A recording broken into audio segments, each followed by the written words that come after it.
मुंबईमध्ये केएम रुग्णालयामध्ये 2 रुग्णांचा मृत्यू झालाय आणि या दोनही रुग्णांचा रिपोर्ट जो आहे तो कोविड पॉझिटिव्ह असल्याची बातमी जी आहे ती दिसून येते। आपल्यासोबत या ठिकाणी स्थानिक आमदार अजय चौधरी आहेत। अजयजी, तुम्ही रुग्णालय प्रशासनाला भेट दिलेली आहे, रुग्णालयाचं नेमकं काय म्हणणं आहे? आज आम्ही रुग्णालयामध्ये गेलो होतो। मी होत्या आदरणीय माजी महापौर किशोरताई पेडणे, आमच्या उपनेत्या होत्या, माजी नगरसेवक अनिल कुळके, दत्ता पोंगणे आणि आमच्या पक्षाचे अनेक प्रतिनिधी उपस्थित होते। पहिल्यांदा म्हणजे हॉस्पिटल प्रशासन ही कबूल पण करते की त्यांचं कोविड रिपोर्ट पॉझिटिव्ह होता, परंतु त्यांची जे काय मृत्यू झाला तो एकाला कॅन्सरमुळे झाला, एकाचा किडनीमुळे झाला। तुम्ही त्यांना म्हणाल मग तुम्ही त्यांची जे काय बॉडीज होत्या त्या नातेवाईकांकडे का नाही दिल्या? त्या म्हणाल्या नाही, त्यांचा रिपोर्ट कोरोना पॉझिटिव्ह आला म्हणून आम्ही कोरोनाच्या गाईडलाईनप्रमाणे त्यांचा अंत्यविधी करण्याच्या सूचना दिल्या, त्याप्रमाणे आम्ही कारवाई केली।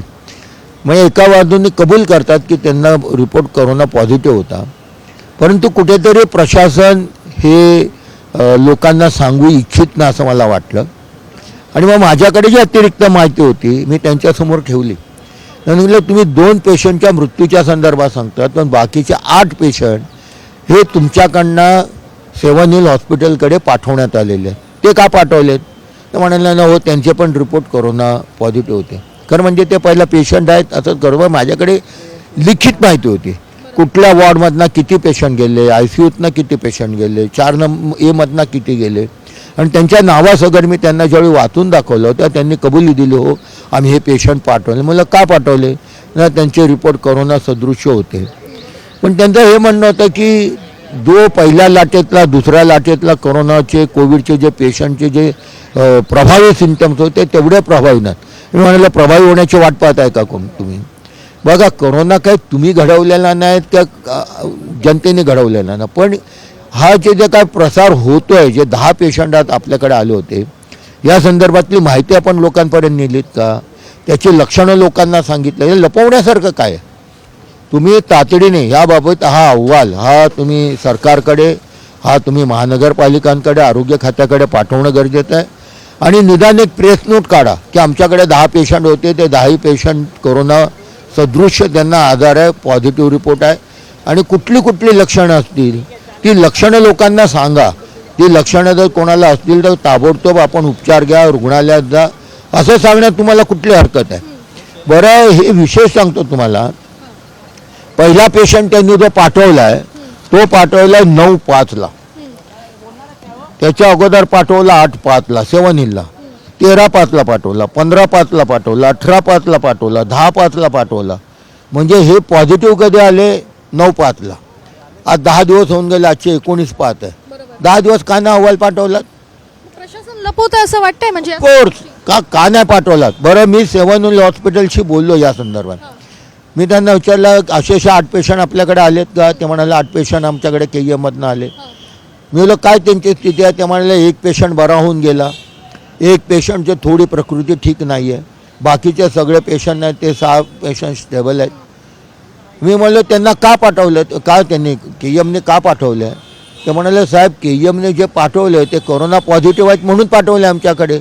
म्हणजे ते कबूल करतात सेवन हिलवाले, पण केईएम रुग्णालय मात्र स्पष्टपणे ह्याची माहिती देण्यात टाळाटाळ करत होती। तुम्हाला असं वाटतं की प्रशासन आणि सरकार या सगळ्या गोष्टी ज्या आहेत त्या कुठेतरी थांबवून ठेवतंय का? लोकांपर्यंत या गोष्टी पोहोचत का नाही? त्यांचं एक उत्तर असं होतं मला की लोक पॅनिक होतील। म्हणजे ते पॅनिक होण्याचा काय संबंध आहे? लोकांनी कोरोनाची पहिली लाट बघितली, कोरोनाची दुसरी लाट बघितली, पण लोक दक्षता व्हायला पाहिजे, अवेअरनेस तर वाढायला पाहिजे, लोकांना समजायला पाहिजे लक्षणं काय आहेत या कोरोनाची। म्हणजे पहिल्या कोरोनाची लक्षणं ह्याला नसतील, दुसऱ्या कोविडची लक्षणं ह्याला नसतील, पण जी पण लक्षणं आहेत ती तर तुम्ही सांगा लोकांना की लक्षणं आली तर ताबडतोब हॉस्पिटलला संपर्क साधा, रुग्णालयात जाऊन उपचार करा। मग त्यांनी सांगितलं की आम्ही प्रेस नोट करतोय आणि आम्ही तातडीने अहवाल आरोग्य खात्याकडे पण पाठवतो। पण याच्यात लपवण्यासारखं काय आहे?